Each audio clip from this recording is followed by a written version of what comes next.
yeah, glad to see that a lot of folks have seen or heard about Senate Enrolled Act 321. I know there are some folks that haven't as well, so I'm hoping this presentation works for the broader group, for folks that are hearing this for the very first time, and for folks that have heard it before and are ready to learn more details. Another thing I was kind of curious about, are there any folks in the room, especially folks on councils, who are going through the budget process for the first time this year? So when we set 2017 budgets, we'll be first timers? Okay, I see a few hands in the room. Good. So there are a number of changes to the budget process for 2017 budgets and beyond relative to anything that you've seen in the past. Some of them are going to feel minor, some of them perhaps a little bit more major.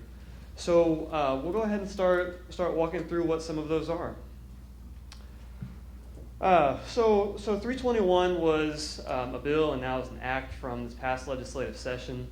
There were a lot of folks that were involved in crafting the bill even before session started, and in helping it work its way through the process. David was very involved on behalf of counties, the Office of Management and Budget, DLGF, a number of folks from the legislature.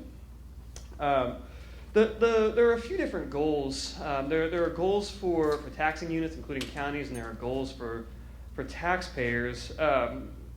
But overall, it's an idea to update the budget process for the realities that taxing units and counties are facing, including, of course, the property tax caps. So DLGF takes on a lot of responsibility earlier in the process for some items that just weren't there before, and we're going to talk about what some of those are with some data and figures that we'll be providing to counties and to other units of government during the summertime. And there are also a number of elements that I think you'll see and appreciate as we talk about the changes that provide more control where it should be for budgets, and that's at the local level. So we'll go ahead and dive into some of the specific changes. If you've seen this presentation before, there are portions of it that we've removed, just strictly for the audience. But if you want to talk about it at some point, I'm happy to talk to you this morning. Some of the material that we've removed, just to make sure we're focusing on the part that's relevant to county councils, is changes to when data has to roll from the county assessor to the county auditor, a little bit of information about when the assessor has to turn information in. So if you have questions about that part, please feel free to talk to Courtney and me throughout the morning.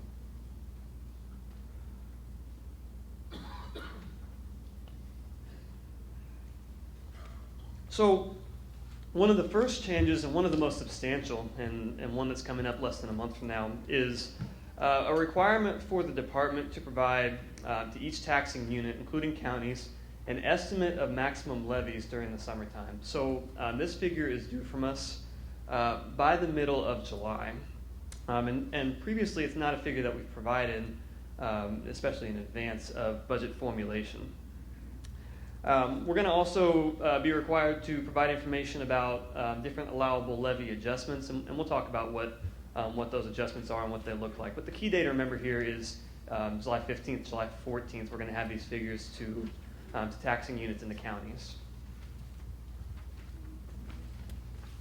So the maximum levy calculation is going to see a few changes this year compared to what it's been in the past. And actually, not all of these are a function of Senate Enrolled Act 321. There are portions of this that were actually from the 2015 legislative session as well. But you'll notice up on the screen and in your handout, we've got a comparison of the maximum levy formula for years prior to now, so say for budget year 2016, and then what it's going to look like for budget year 2017. And the few differences that I think you'll notice is that Cadget PTRC has been removed from the maximum levy equation. That was a 2015 change rather than a 2016 change. And then financial institutions, the adjustment. So historically, there's been an adjustment for financial institutions, and what we're going to be doing this year is making a one-time permanent adjustment to the base. So I'll talk to you a little bit more about that in just a moment. But I guess first on Cadget PTRC and removing lowits from the formula. This is an important part of the equation in order to provide those estimates of maximum levy earlier. PTRC wasn't historically known, or isn't historically known until October, but of course if the goal is to provide these figures during the summer, that timeline doesn't jive. So without PTRC, we no longer have any hurdles to providing those figures so that taxing units and counties can work with estimates of maximum levies earlier in the summer.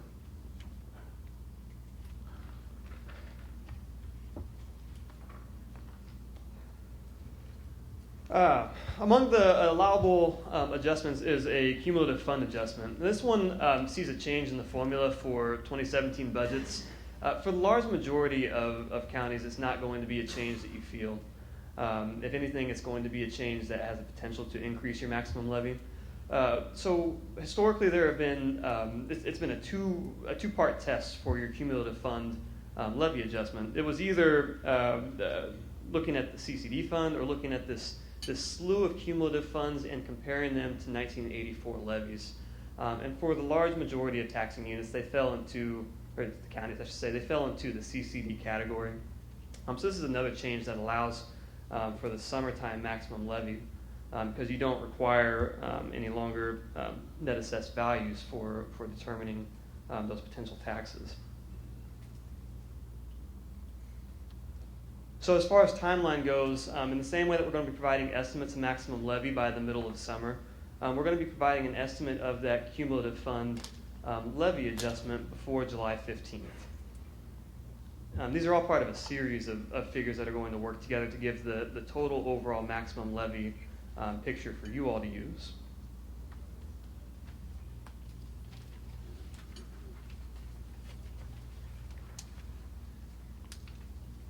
Okay, mental health. So mental health actually doesn't change as far as the formula goes for this year, but Senate Enrolled Act 321 did provide a bit of clarification. So the way that mental health, the levy adjustment works is that you take the prior year maximum adjustment and you multiply it by the AVGQ, the assessed value growth quotient. So there's a little bit of minor clarification in 321 to indicate that it actually goes back to the base year of 2004 when you're determining what that maximum amount is. But as far as the calculation itself goes, it's the same formula that it's been for prior years.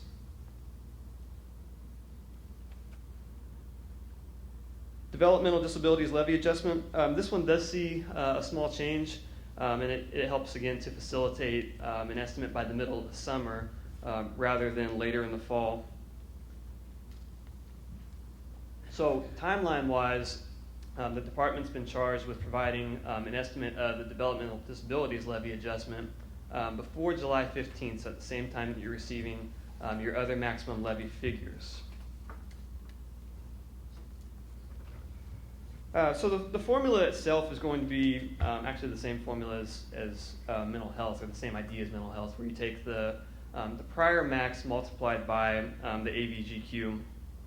Before that, it relied upon a determination of what levy was going to be with a specified tax rate, and that required net assessed values. The net assessed value certification date from county auditors is August 1st, and it's been August 1st for a while, and it remains August 1st moving forward. So by switching the developmental disabilities levy adjustment formula to focus on the prior max multiplied by AVGQ, this is another change that facilitates maximum levies earlier in the summertime. Did I see a question over here? Yeah.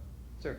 Matt, my understanding is there's been a little bit of a difference as to how this was calculated, whether your mental health calculates it at the maximum, which is the levy times the growth quotient, without any consideration of any other factors, tax cap and so forth, which my understanding actually will possibly overstate the contribution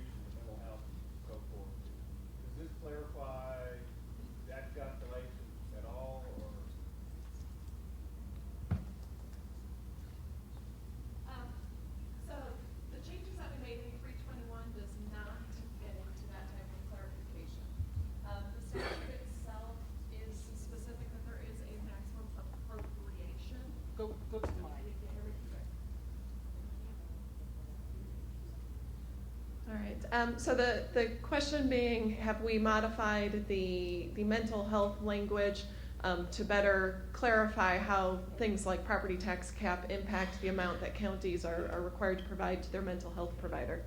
My answer would be no. We have not modified that statute to address that particular concern. In statute, it is a maximum appropriation that needs to be provided to those mental health providers. There is some allowance there where if it is determined that that maximum appropriation is not needed in order to accomplish the goals, then you could actually be giving them a smaller amount. However, since it is specific to appropriations and not to levy, it's at least the department's position that circuit breakers don't necessarily apply against that amount that you're providing to mental health providers, because it is an appropriation amount that you're focusing on. Theoretically, then I guess the argument goes that percentage will increase every year over time, but theoretically, at some point in time, it would actually be 100% budget. Correct. Yes. When mental health is operated by a private contractor, the taxpayers' funds are mixed in with their funds, how do you audit that? That would be a better question for State Board of Accounts. From our perspective, what we do is simply calculating out what that maximum appropriation amount would be that we could approve for a levy adjustment. And then, as I had indicated, in some instances it has been determined locally that a smaller amount would be possible to be able to fund your mental health provider. So in some instances, people have been appropriating a smaller amount than that maximum amount. You still have that flexibility under 321, but I would be certain that you have had those conversations and have documented those conversations with your mental health providers about what amount they really need if you're going to provide them with something less than the maximum amount. Make darn sure you document it, because we reduced ours and we haven't paid back. Yes, exactly. Yeah, this is one thing to be aware of on that particular piece of 321. The mental health levy adjustment is something that historically you all really haven't seen until you received your 1782 notice. And while those 1782 notices, they are public record, they're not necessarily something that we're blasting out on our webpage. 321 does change that in that we will be calculating that and posting it publicly much earlier in the process. So I do expect that your mental health providers will be paying more attention to the number that the department is putting out of here's what that maximum amount could be.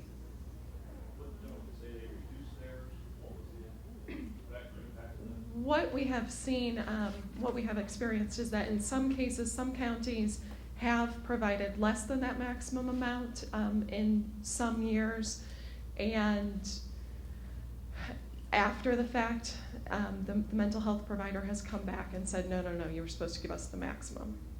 So, and I would say that the statute is fairly unclear about when those numbers really get locked in. So I think I've even heard, and this is just a story that I've heard, that in one case, the executive director of the mental health provider company had said, no, we don't need the full amount. And then a few years later, a new executive director came in and said, wait, you were supposed to give us that amount a few years ago. So that's, yeah, I know this is a sensitive area for a lot of you all. I know you all have a lot of things to work through with your mental health providers on this. Well, that's the question that we've had the conversation already about, are we required to provide that last numbers? What is the response? Are we required to do it? For mental health, yes. Mental health does have a required appropriation. Developmental disabilities is more optional. And David, always feel free to chime in. He's gonna. I don't know if this microphone's working. Okay. Yeah, one thing is, if you have a question, raise your hand. I'm reading light so that we get on the tape. But did come up this session, and the statute does say that a lesser amount can be allowed if the lesser amount is sufficient to meet, I can't remember the exact wording, meet the needs of the community mental health center. But if the statute's unclear as to who gets to make the decision on whether the lesser amount is appropriate. But as the appropriating body, I would think that you have some authority there. And again, this is a AIC talking, not a DLGF. But this has been an ongoing issue really since the tax caps went into effect as to what the appropriate amount of appropriation should be, kind of what I call the gross levy or the net levy. And I think clearly everything else is net levy. So to me, this obligation should be based on the net levy. But the community mental health centers have a different take on that. So I do think you need to bring them in and talk to the executive director about the situation. Just try to explain to them that every year, if they take the gross levy, they get a bigger piece of the county levy, and in theory, eventually, they would get the entire amount and just carry it out for years or decades. So you need to try to have that addressed. And the community mental health centers are supposed to come to the county council meeting, I think, once a year, and explain how the revenue is being used. And I don't know if it doesn't say they have to seek the appropriation or ask for the appropriation, but it does say they're supposed to come in once a year. And then there's a county council person who's supposed to serve on each of the board of directors. If you have a multi-county board,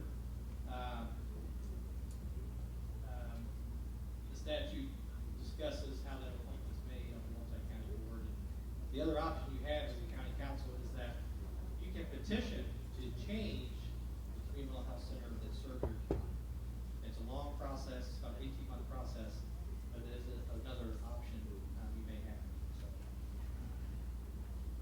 it is a big issue. We've talked about it with legislators again already for next year. And as we're moving towards an income revenue stream for counties, it seems to me we need to review this automatic levy and make it more reflective of the original intent, that it grows at the same rate as the county revenue and county levy.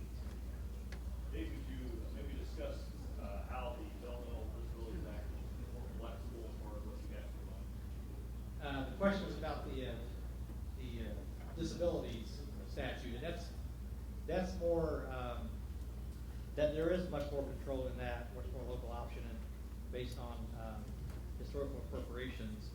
I'm trying to think. I'm not sure there's a mandatory distribution on that. That is a local option. So it's 0 to 1 up to that. Right. There might be again statutory obligations to notify the agency that receives the money, but there is more flexibility in the disability statute versus the community mental health center statute. Yeah, Jack. In the past, we waited until we get the 1782 notice to know what our levy limit increase is. And now we're going through a formula here where we calculate. Do we have to calculate it, or will the DLGF calculate it for us, not just me? Courtney answer that. Again, if you have a question, try to raise your hand or get the microphone, and if we can't get the microphone, if the speakers could try to repeat the question, that way it's on the tape. Sure. Yep. So the question here was, historically, you've received your maximum levy information really once you've received your 1782 notice. So well after you've done your actions. And so under this new law, will you receive it earlier, or are there calculations that you would have to do? The intent of 321 is to be able to provide that information to you earlier. We will be providing the overall calculation. Now, especially for county units, what we will be including in there would be, here's the maximum amount. So for example, let's take developmental disabilities. Here's the maximum amount of that developmental disabilities levy adjustment. Now we also, at least in my mind, I kind of see a worksheet for county units that would include a line there so that if in your case you're not giving that full maximum amount, you can adjust that number to what you are actually appropriating and then quickly walk through the math.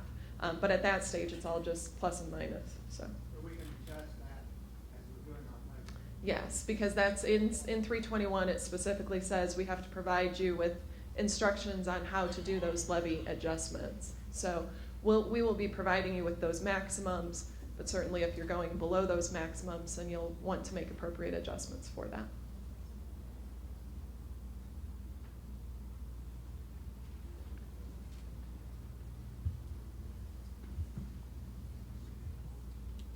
Okay, so we've covered mental health and developmental disabilities. The next adjustment that we'll be making, I'm on slide 12 if you're following on the handout. The next adjustment that we'll be making is a one-time adjustment for this summer, and that's financial institutions. So what we're going to do for budget year 2017 is make a one-time adjustment to what you could refer to as sort of the base for your maximum levy, and it's going to be in the amount of your 2016 financial institutions adjustment. So instead of having an adjustment down the line, we're going to make that one-time adjustment. As we start looking at 2018 budgets and 2019 budgets, it's going to be part of the base instead of a separate function. So for everything that we've talked about so far, the report that we have on the screen is an idea for what it is that you all might see this summer when we provide these estimates to you. I suppose I should throw out a caveat that we're still developing this. The final version, it may look a little bit different as we get into it and we discover there was something we hadn't considered, or as we collect feedback from you all. So if you have thoughts or questions, again, throughout the morning today, we certainly welcome them. But this is an idea of what you could potentially see for the maximum levy estimates during the summertime. So you see, just working through the formula, you have your 2016 max. The second line, again, is going to appear just this summer, and that's going to be that permanent financial institutions tax adjustment. And then we have the total maximum levy to be adjusted. Starting next year, that would actually be the first line if the worksheet ends up holding this form. Multiply it by the assessed value growth quotient, and then you have your starting point for your 2017 maximum levy. And then down below that, so that's how we get to sort of that starting point, and then we have the series of adjustments that we've discussed down below. So for this particular county, we're saying no excess levy appeal. And then the three types that we've discussed, the CCD levy adjustment, mental health, and developmental disabilities, arriving at the total that we're actually going to work with down at the bottom of the page for the total maximum levy. So again, this is just an idea of what it could look like, but it's going to be new this year, providing something like this during the summertime and giving you all a tool like this to work with earlier in the cycle. Questions on the potential worksheet, what this could look like? Okay. So that's far from, maximum levy is far from the only thing that 321 calls for DLGF to provide during the summertime. Officially starting in 18 pay 19, though realistically, at least in some format, more likely starting this summer, DLGF is called upon to provide an estimate of debt levies by the middle of July. And the reason that I say that it's more likely something like this is going to happen this year is because we're going to need to project those figures to calculate estimated property tax cap impact. And I'll talk more about that in a little bit. But so this is officially an 18 pay 19 requirement that more than likely has some impact this summer. So another example of what the report could potentially look like is actually in format relatively simple. For this county, we have two debts. They have an older debt and they have newer debt, and they're subject to slightly different operating balance rules. But we have the two different debts, and what we do toward the bottom of the worksheet is calculate the total debt service payments needed, the operating balance, that's the sum of the two numbers on the right side of the page. And that gives you a total estimate of the cash needed. And then you subtract off the existing estimated cash balance, and you subtract off any estimated miscellaneous revenues to arrive at a total estimated debt levy. So in the future, in a couple years from now, there are changes for taxing units in terms of when they have to provide information to the department on anticipated debt or expected debt payments in future years, where that moves to the springtime to help facilitate this calculation. But for this summer, we're gonna use the best information we have available to us. And again, it's important to get to these figures to come up with a total circuit breaker picture.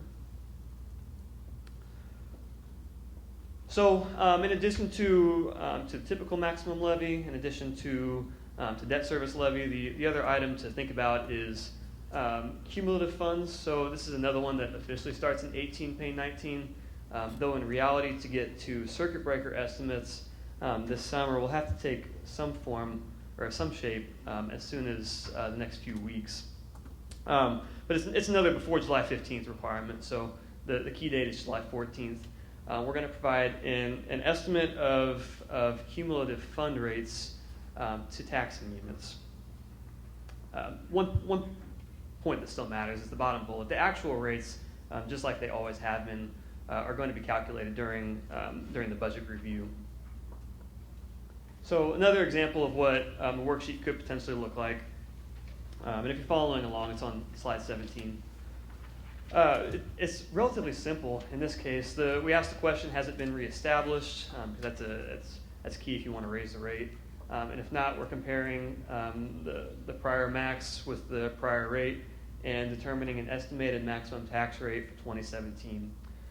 So when we think about the figures that we've looked at so far, the maximum levies, estimated debt service, and cumulative fund rates, that gives us the overall picture that we would need to determine an estimate of a taxing unit and then in turn taxing district overall tax rates. And so you'll start to see, as we go through this, why those figures are so important. Do we have questions about any of the three types we talked about so far, about max levy, debt service, or cumulative funds? And if not, I'll dive into circuit breakers. Okay.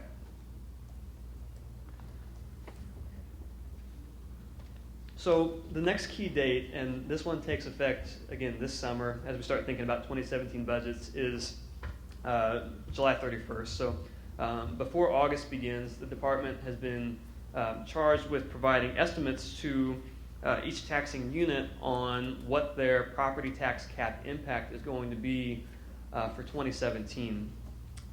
And we've run models that help us project these in the past. If you're familiar with the pilot program that was around for the last couple budget cycles, it's gone now for this year. This borrows a lot of principles from it, where we're taking the best information that we have available to us, combining assessed values and combining tax rates to identify what potential circuit breakers would be on an individual parcel level, spreading those to taxing districts, and then applying them to taxing units. So we'll talk through what that formula looks like, but if you have questions about it, we're more than happy to go into depth on it.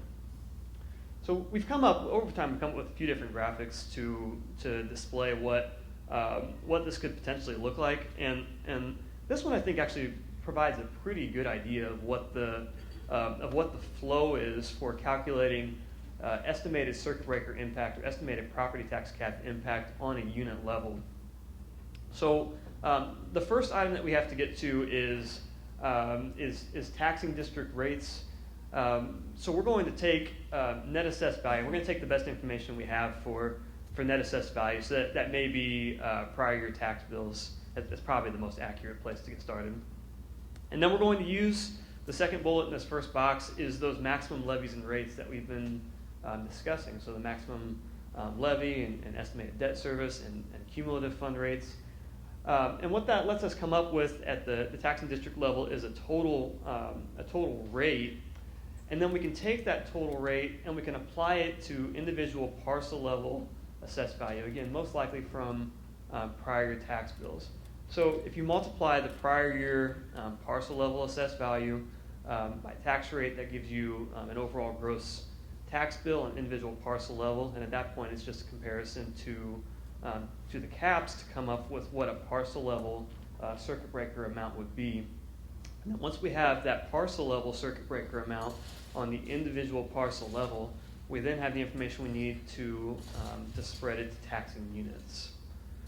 There's a series of formulas, and I bet that many of you in the room are familiar with them, for how circuit breaker credits have to be allocated to taxing units. It's all within the taxing district, and it's largely proportional for that unit's rates as a portion of the district's overall rates. But this is a really important slide for us, and this is, I think, what helps to capture how circuit breaker amounts are going to be calculated and allocated. Does anybody have questions about the caps? Yes.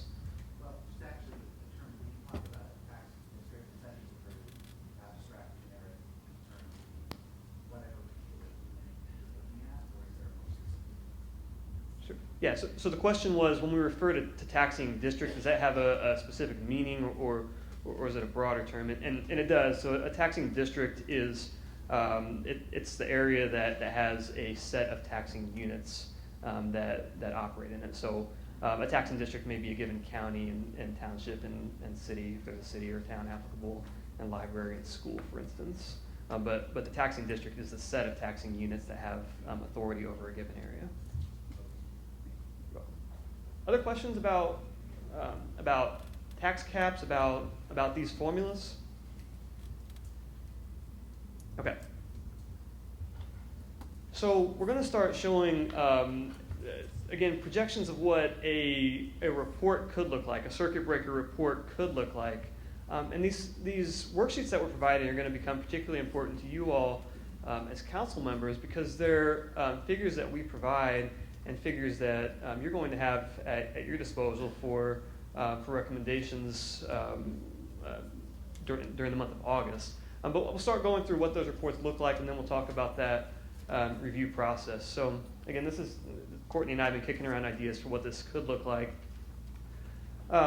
This is the sort of the front sheet, if you will, or maybe the main page of what a circuit breaker report could look like. And the figures that we're anticipating providing to taxing units are at the same level as those, the maximum levy, or the max categories that we've discussed. So what we're anticipating for the county unit, for instance, is that we're going to provide you with an estimate of circuit breaker amounts for maximum levy funds, and circuit breaker amounts related to debt service funds, and circuit breaker amounts for rate controlled funds. I should point out debt service. I know this is something that many folks in the room are familiar with, but in case it's something that you're not, by and large, debt service funds are protected from the impact of circuit breakers, with just a few limited exceptions. But that applies to the 1%, 2%, and 3% circuit breakers. So by far, that's the largest portion of them.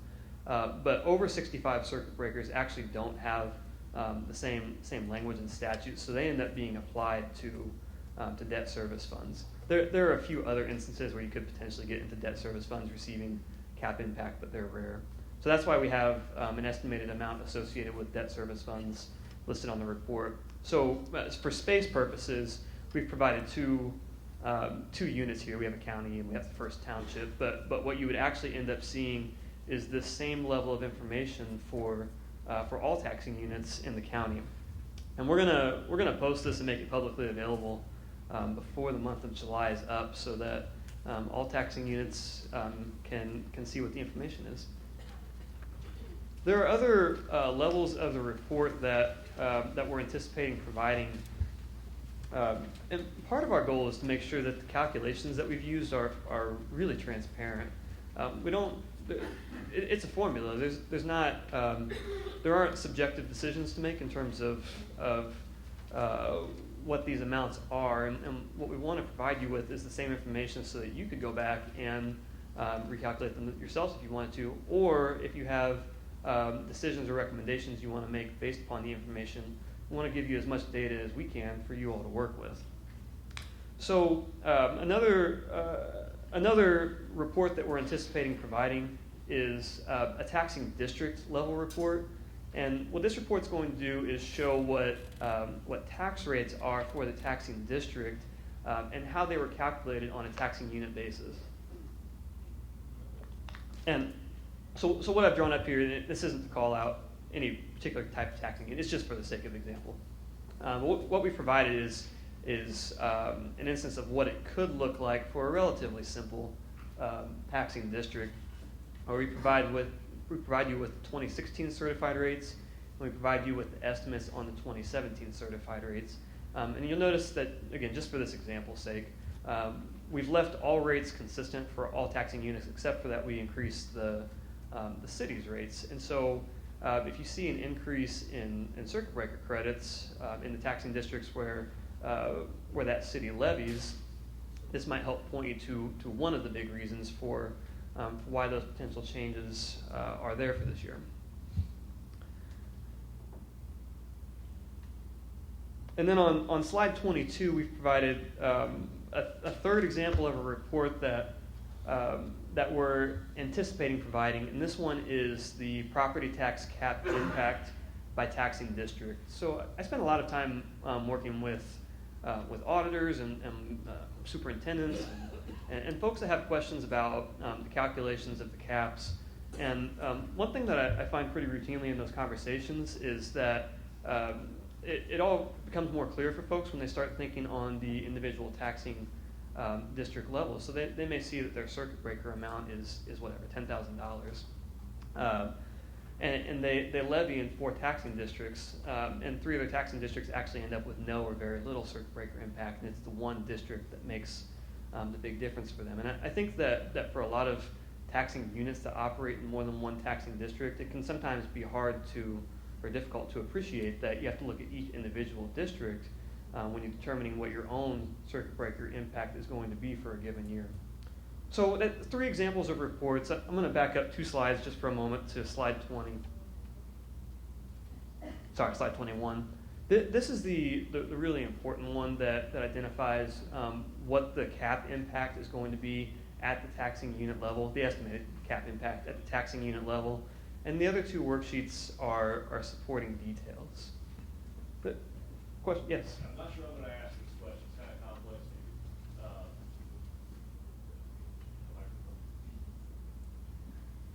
Thank you. Is it on?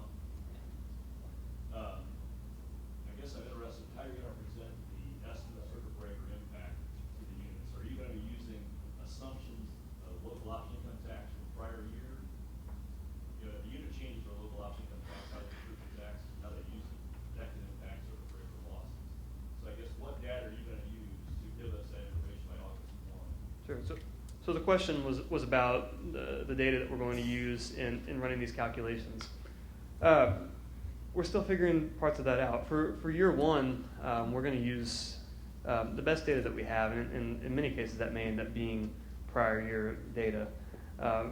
It could be the case that as we move forward into future years, we find ways to start working in things like income tax rate changes. And there are other factors that are going to start to take shape in future years as well. Like assessed values, for instance. We have the instruction to use the best available assessed value data to us. But there's also a sort of a timing quirk here where we're providing these reports during the month of July, and AV data isn't actually due until August. So there are certain points where we're going to do the best we can using the information we have at our disposal. For year 1, I guess we're going to see how it looks. But by and large, we have the data that we need to calculate these figures. I do agree that something like an income tax change could make a difference. Do you have other thoughts, Courtney? I always have other thoughts. So one other thing that I want to point out just on this particular slide is that what you'll see here is that we have grouped them as maximum levy funds. So as many of you all know, especially at the county level, you have one maximum levy, or your civil maximum levy. We will not be able to determine how you're going to allocate that maximum levy across all of the different funds that factor into that maximum levy. So we will just be giving you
we have other questions about, yes, back in the back?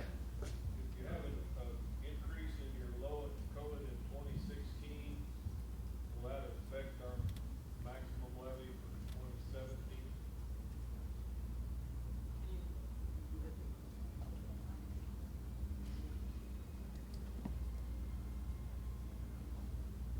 Give me one of these, I'll be like 30 minutes. My question is, if we increase the low COVID income tax in 2016, we're getting that revenue now, will that affect our maximum levy in 2017 and henceforth? Okay, so no, the answer to your question is no, it will not. In terms of the interaction between your income taxes and your maximum levies, Cadget was the only place where we actually had a link to where a change in your Cadget rate would actually impact your maximum levy. COIT has never had that type of link. It's just simply a miscellaneous revenue that you receive. And then some of those other LOITs, like public safety, economic development, while you may have that as a new revenue stream, those actually go into their own separate accounts and are budgeted out of their own accounts that would not be a part of the overall property tax levy process.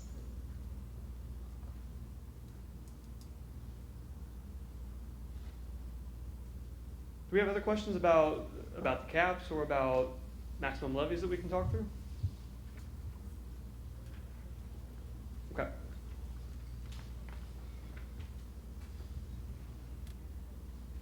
So yeah, Courtney and I, we spent a lot of time, plus other staff in our office, of course.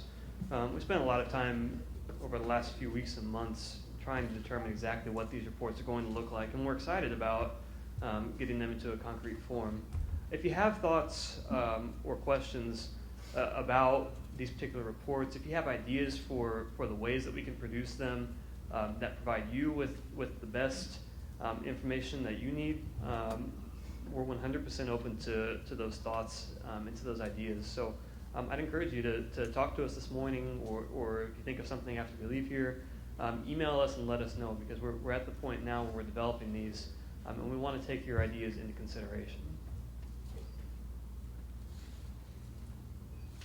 So a couple more slides until we talk about the process for county councils themselves beginning this year. One last thing the department has been charged with providing during the summertime, and again, this is officially an 18-pay 19 requirement, but in practice, it's going to have to take effect in some format as soon as this summer, is an estimate of the miscellaneous revenues. So miscellaneous revenues, there are a lot of them. For our auditors in the room who have worked on the Form 2, or for any folks in the room who have worked on the Form 2 or considered all the different types of miscellaneous revenues, you know our list is dozens long. But we're going to be providing an estimate of those figures at the same time we provide these property tax cap impacts during the summer months. So we'll talk now about a portion of this that I think is perhaps most applicable to those of you in the room.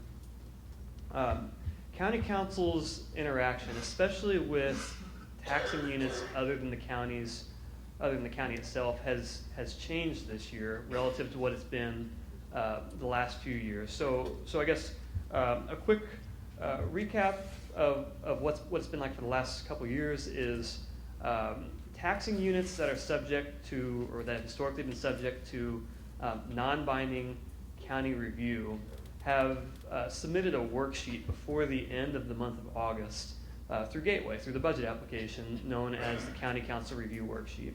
And what it did was it pulled data from the 16-line statement, or the Form 4B, if you've worked through the budget forms before. And the goal was to provide the information in a compact form that county councils could review during the month of September. There were a few things that were key about that have changed. One is that the worksheet itself is gone. That's no longer part of the equation. And really importantly, and this is a change that I think is very pro-taxing unit and pro-county, and one that I think essentially everybody supports, is there were penalties associated with that review process for the taxing unit, and there were potential penalties for the county, and they were pretty steep. It was continuation of prior year if you didn't turn in the worksheet on time, or if the county didn't perform its review in a complete manner. And so those penalties have been removed, and that's a good thing, because historically there are always taxing units that get caught up in it, and there are always one or two counties that get caught in it. So we'll talk about what the process looks like this year. So instead of that county council review worksheet, instead county councils will be reviewing the figures that the department provides to all taxing units, counties included, during the summer months. So the key pieces are going to be those estimates of maximum levies and rates, the estimates of circuit breaker impact at a taxing unit level.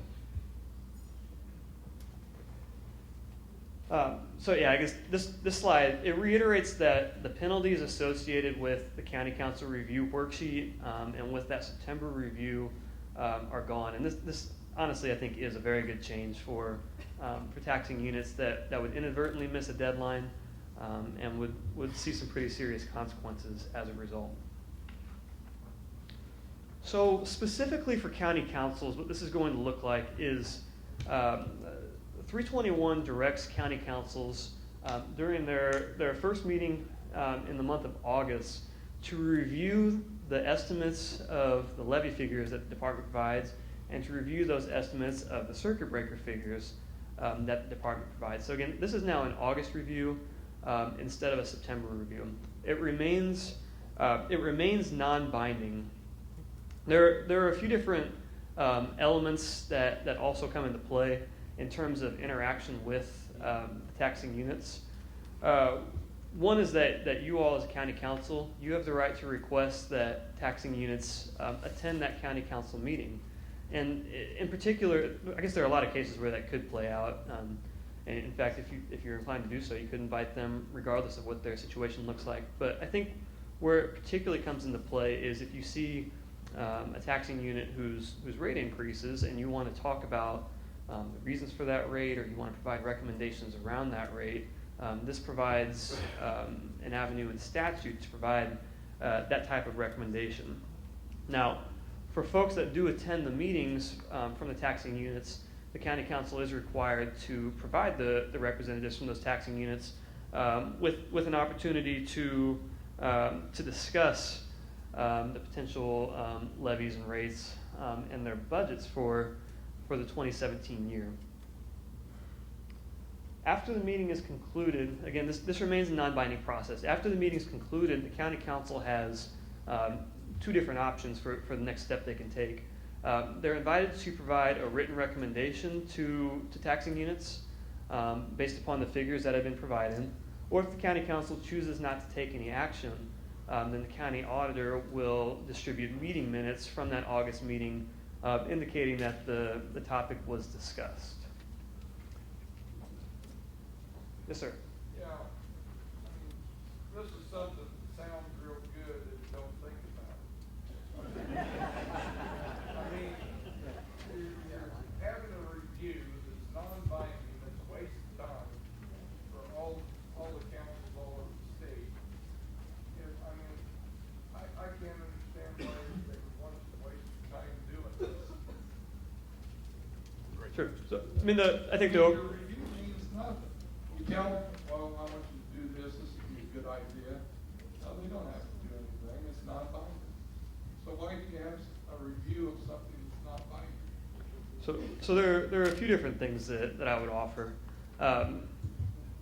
One of them is I don't dispute it. There's not teeth behind it. And so I don't dispute your point that for many taxing units, this may not turn into much of anything. The process is substantially improved this year, at least I would suggest, because county councils are going to have a lot better data and information to discuss and look at during the summer months. And that's a big change from the prior process where we looked at the county council review worksheet that looked at some information on taxing units sort of in a vacuum without considering the overall impact at the taxing district level. The one other piece that I would offer is, I really can't speak to the legislature's intent. I wouldn't try. I wouldn't try.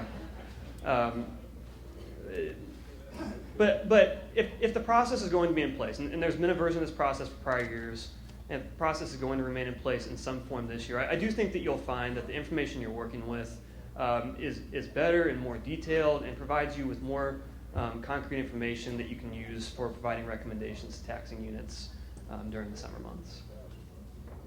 I got another question. Either one.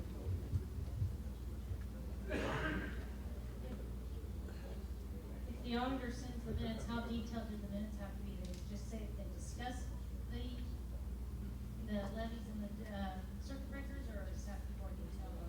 Yeah, the act itself doesn't go to the level of depth discussing what the minutes have to contain. So I would think that's probably ultimately a local call. Didn't we have more fight before because if we didn't sign their form, they would get fined?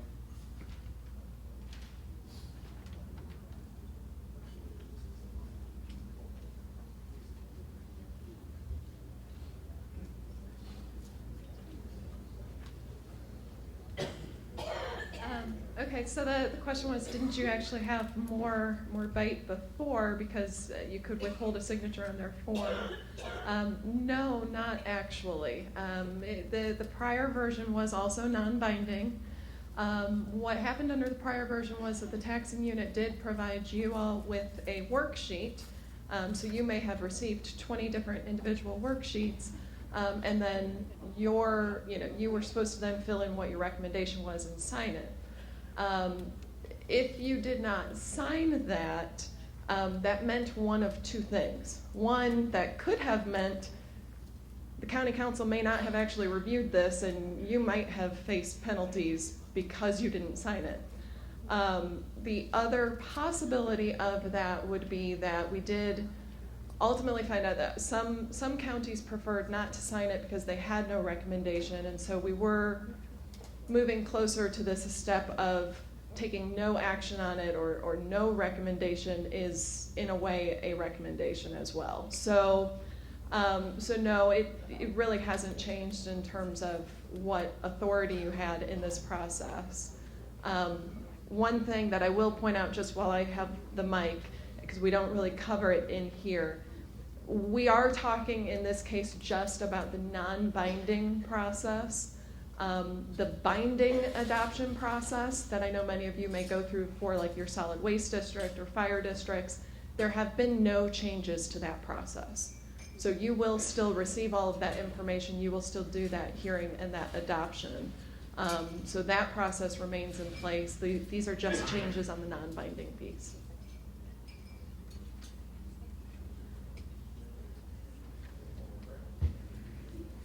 I know this is an important topic to folks in the room, so we'll take any questions you have. I ask one question, is there a penalty if the auditor does not provide minutes? So the question was, is there a penalty if the auditor does not provide the minutes, and 321 did not lay out a penalty for that?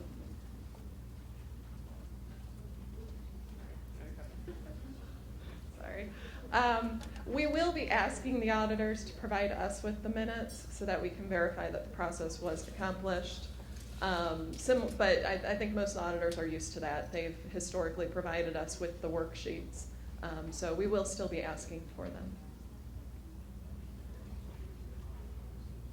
Other questions? I know for county council this is directly relevant to you. If you have questions about what it's going to look like, we're happy to discuss it with you. On the binding reviews, is there a requirement, or on the binding reviews, is there a requirement that representative of that taxing unit come in and discuss their worksheet with council?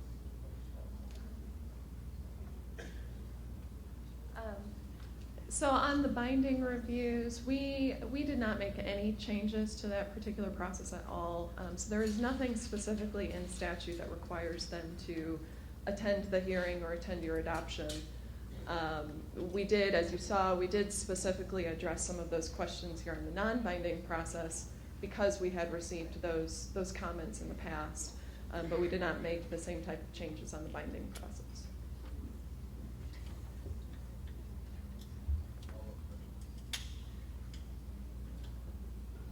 All right, somebody said they have a question? Okay. Well, again, Courtney and I are around this morning. If you have questions about what this is going to look like, we're happy to talk with you about it. So we'll proceed now to talking about the actual budget adoption process itself.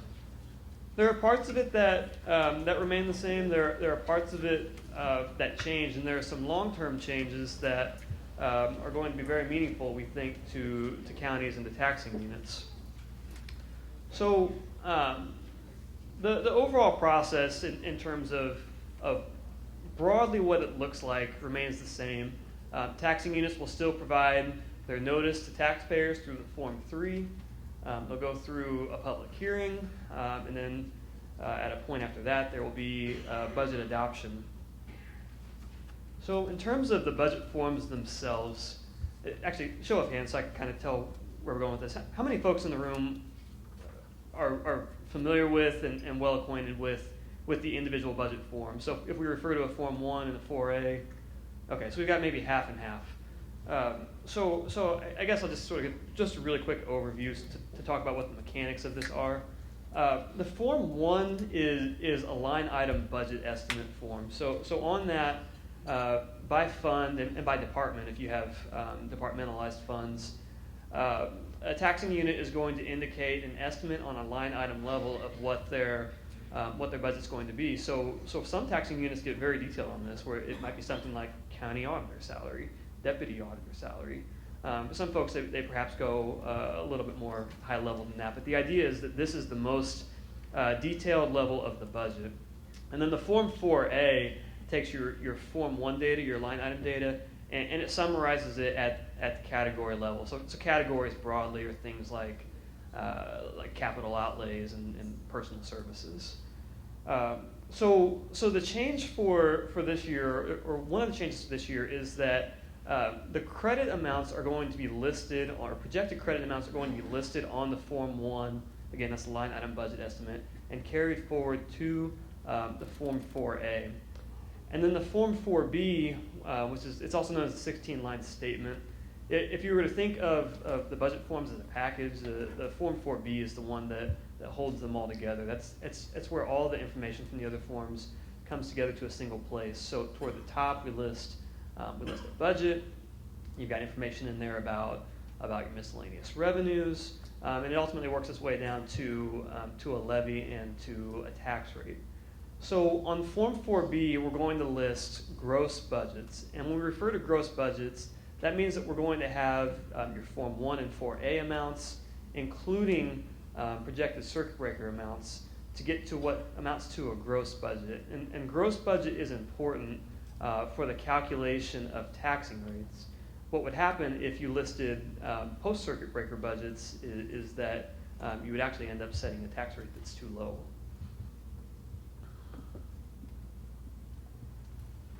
Form 3 and Form 4. Form 3 is the public notice. That's what a taxing unit is going to provide to make folks in the taxing districts or in the county aware of their estimated budget for an estimated levy for the upcoming year. That's going to display a net budget amount. And then the Form 4 is one that you all will have your hands on. Form 4 is what you sign to actually adopt the county's budget or other units that you adopt for. That's the final form. It's going to list a net budget amount. So when we refer to net budget, we're talking about what the budget would have been after accounting for circuit breaker impact.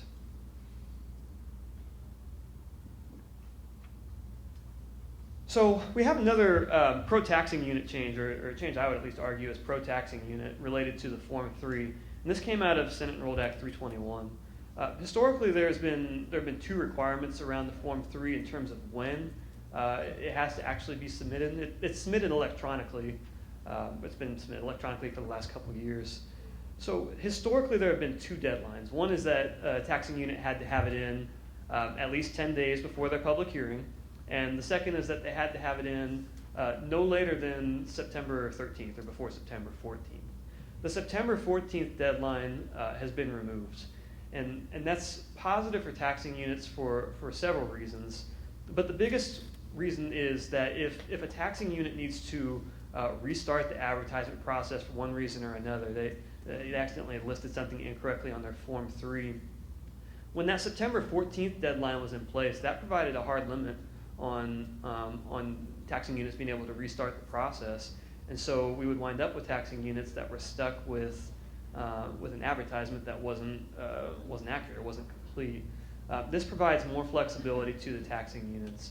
Now, I've cautioned, I think, every time I've spoken about 321, and I would caution as we sit here and talk now too, that there was one advantage of having that hard deadline, and that was that it gave us as the department and you all as county council members, it gave you a specific date to look at. And if we're approaching September 13th or 14th and there are taxing units that don't have their Form 3, we're going to be on the phone and sending emails and trying to figure out where they are.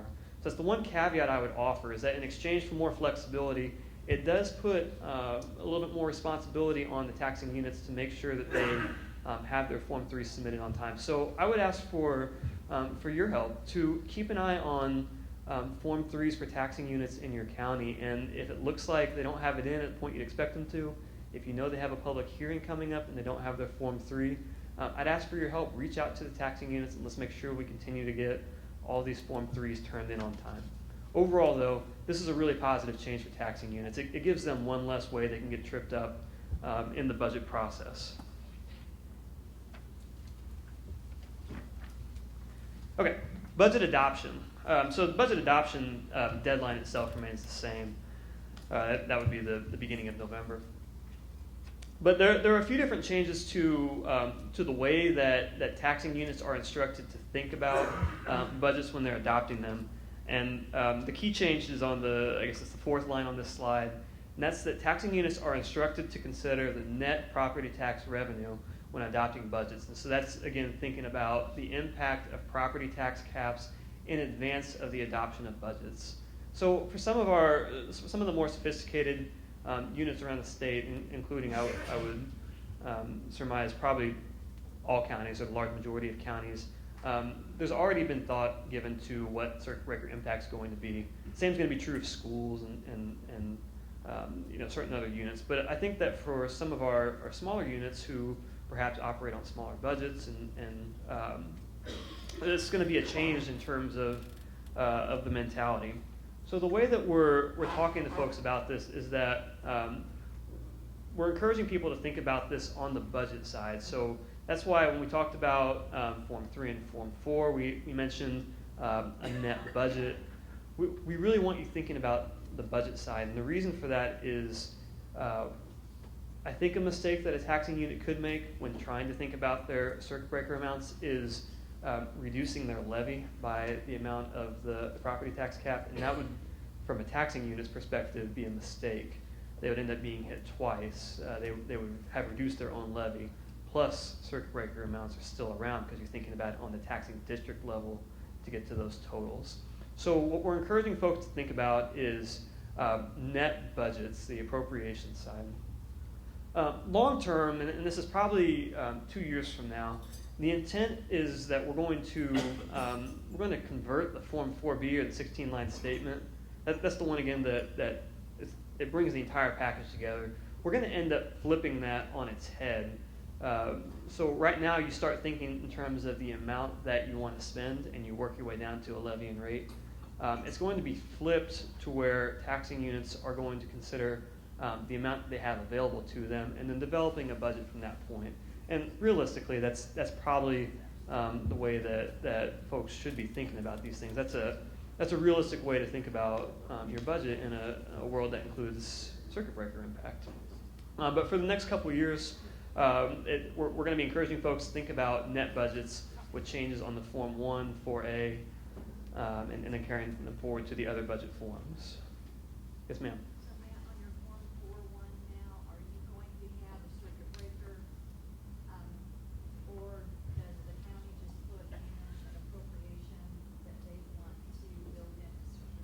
Yeah, that's a really important question. Thank you for asking that. The question was on the Form 1 and on the Form 4A, is there going to be a designated place for counties and for taxing units to list their circuit breakers, or alternatively, will they be setting the appropriation up themselves? What we've been doing is working with Board of Accounts and then with our technical folks to set up a place to list as projected caps very specifically. So that way there's no mystery taxing unit to taxing unit where they've been listed. And we're going to have detailed instructions, we've drafted them up over the last week or two, about what that's going to look like for taxing units that are working through the forms, how they're going to complete them. But yes, they'll be listed specifically rather than at the unit by unit. We have a question? I think we've used net budget since we got the circuit breaker. We take what our total levy will be and reduce it, put in our county council budget the amount of the estimated circuit breaker as an additional appropriation, or as a part of the budget. Therefore, we're paying with our levy what we estimate the circuit breaker to be. Yeah, We've done that all along. Is that what you're saying? that's the process.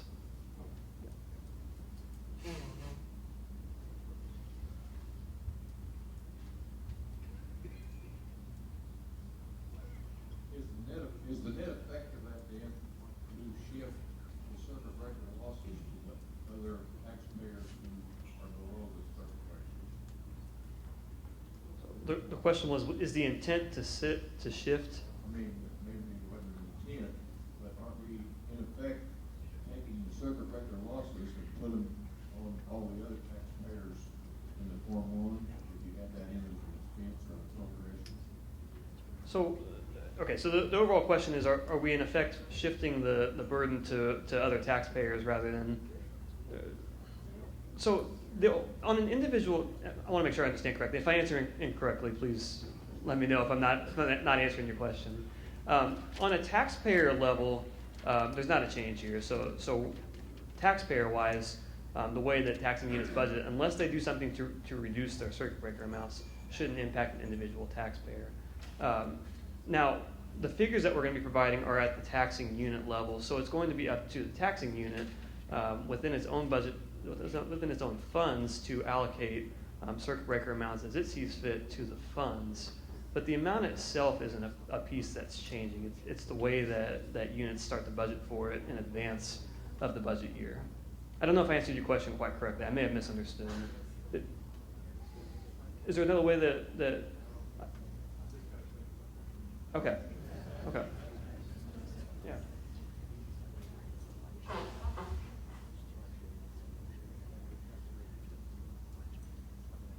So on this, something I want to point out is kind of come back to Jack, your comment. Many of you may have already been doing something similar to this. You may have essentially had a placeholder within your budget to account for what you expected your circuit breaker impact to be. Meaning you went through the process to say, here's how much money we actually want to spend post-circuit breaker, but in order to make sure that we're driving our levies correctly, we need to also have kind of this placeholder here for your circuit breaker. That's been one way that a number of units have been accounting for this already. Another way that some people have been accounting for this has been to be what's called double budgeting. They had the budget that they submitted to the DLGF, and then they had what they actually expected to spend. And so historically, the department has not necessarily weighed in on that particular idea of either having the placeholder or doing the double budgeting. We knew it happened. We didn't advise in favor of it. We didn't necessarily advise against it. We kind of put our head in the sand and said, okay, that's your call on how you want to do it. Now we are stepping up to say the reality is we know circuit breakers are there. There's no reason for the department to be looking at a gross number that we know you're not going to be able to actually spend. So you'll start to see all of these net budget changes also filter through onto your budget order, because rather than giving you a budget order that says you're going to be able to spend $1 million, if the reality is you're only going to be able to spend 900,000, that's the real number that we want to put out there. So I don't think it causes any types of shifts with taxpayers. It's just trying to get to a more accurate picture of how all of this is actually playing out. Question, I've always used line 11 to include my expected losses. They weren't in my line 1, so line 11. Does that still make sense? So the question was, historically they've used the line 11, so essentially you've factored extra amount in on your operating balance, knowing that in reality that probably wouldn't come to fruition. We're going to be shifting that more towards this line or this Form 1 option. I think that there are still some units that might keep a reserve there in the line 11, but as we go through and adjust to this process, I think we'll start to see it more coming onto your Form 1 and your line 1. I guess I'll wait and see what that form comes out as. Yep. My thought is it's silly to include things on line 1 that you never finished. Right. Yeah. One thing one reason why I personally would hesitate on putting something into the line 11. So your line 11 is your operating balance. Just to kind of step back for a second. And that is, the way to think about it would be, here's how much money you expect to have as a fund balance at the end of the budget year. One reason why I personally would not use that approach is because I like to use that line 11 as a red flag. So for example, when we're looking at units, if we see that your line 11 is going down and down and down, or to 0 for a number of units at this point, and if it's been 0 for a number of years, that to me is a major red flag that that particular unit has some financial difficulties. So that would be, just from a personal perspective, why I would factor it in elsewhere. But certainly I think, it's a valid way. Yeah, exactly.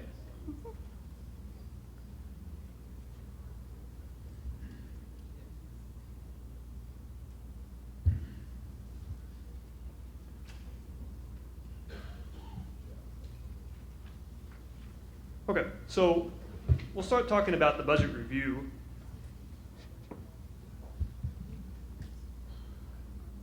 So process-wise, there are some changes to the budget review. This is where the department has a role before the certified budget order comes out. And some of these changes take effect for this year.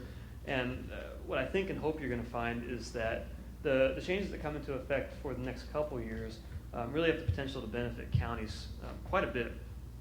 But we'll talk about what that review process looks like. So I guess as a starting point for debt service funds and for cumulative funds, the process remains the same as it always has. There's a comprehensive level of budget review. But for levy-controlled funds, beginning this year, there's an option for more local control over what the department's budget review process looks like. So we developed what we're calling the three-pronged test. I'm on slide 37 if you're following along. We developed what we call a three-pronged test as a way to think about budget reviews on the individual taxing unit level. So the first is that if you adopt levies that exceed maximum levies, then nothing changes. And similarly, if you adopt a levy that's within the maximum, but the budget amounts that you've listed are not fundable, then you go through the same level of review.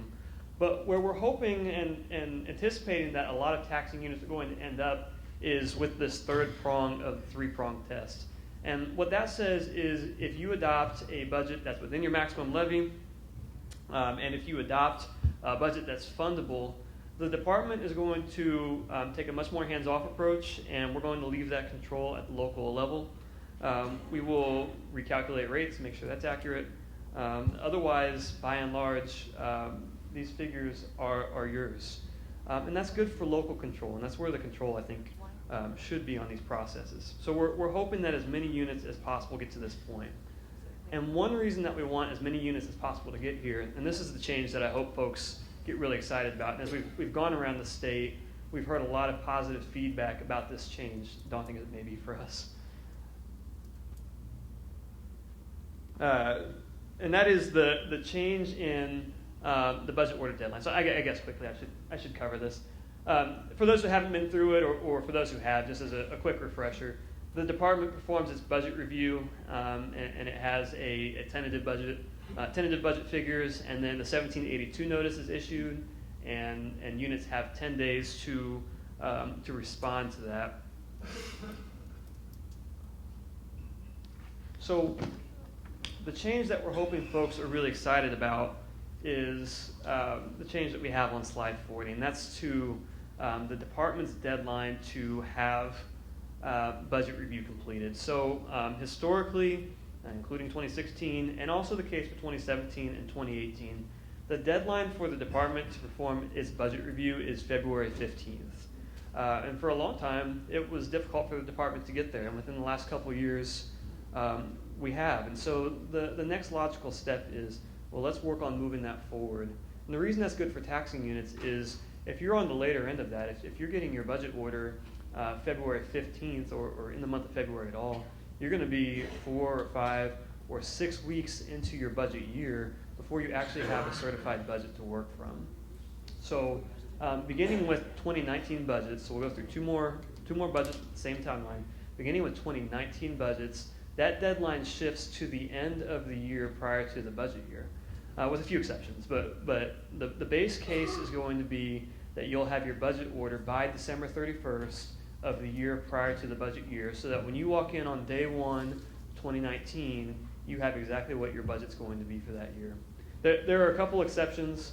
If there's a taxing unit in the county that's issuing debt in the month of December, there are some cases where units are able to take advantage of favorable conditions for debt issuances in December. If that's the case, or if there's a shortfall appeal, then it's going to become January 15th. But even January 15th is a big step forward from February 15th. So a lot of changes that we've seen over the last couple of years, and most certainly a lot of the changes from 321, they all lead toward this updated timeline. So it's scary for us as a department to think about how we're going to shave 6 weeks off our own timeline. But it's exciting too, because we know that this is realistically where we should be. So here's sort of an overall summary of what that updated timeline is going to look like. So 2 more years where we're going to have the same deadline. We're going to be working through this new budget process and ironing out the kinks and figuring out what we have to continue to figure out. But overall, a couple years from now, we'll be looking at earlier certified budget orders. Do we have questions about the timelines or about these specific changes? Sir. I'd like to go back to the overall budget for just a minute. I didn't ask my question because I thought you might cover it, but I don't know what counties in this room are operating the way they did before circuit breaker, but we reduced our staff by roughly 27 people. That's $1,080,000. We had to go to 4-day work weeks for a while. We're still operating without an operating balance to speak of. We borrow money by February or March every year to operate on. If we submit a budget that's over the levy, like we used to with the State Board of Tax Commissioners, I'm going back a ways, but I've been around since 1981 in the government. If we go into you guys with over the levy, because we're not operating with any operating balance, like that young lady said, if that keeps going down to 0, there's a red flag. Well, we've had a red flag for a long, long time. But will you reduce that budget down like the old State Board of Tax Commissioners did, or will you allow it to be over the levy? Or I've gone through the process to try to appeal the levy. We don't seem to qualify for that. This is a dilemma. I'm sure Delaware County's not the only one that's got a problem. Sure, right. You're not. We do circuit breaker, as I'm sure you know, we do circuit breaker calculations for units around the state every year. Delaware County's not alone. No, in terms of the function of the maximum levy, the function of the maximum levy remains the same as it historically has been, and it's the maximum amount. So there's not a change through 321 that allows units or counties to go over that maximum levy amount. Instead, I think the focus is more on displaying a realistic budget within those parameters. Now, it doesn't do anything to say that circuit breaker amounts are going to differ than what they would have been had 321 not passed or not even been discussed. It's more of thinking of what the budget itself is going to look like and displaying that earlier in the process rather than later.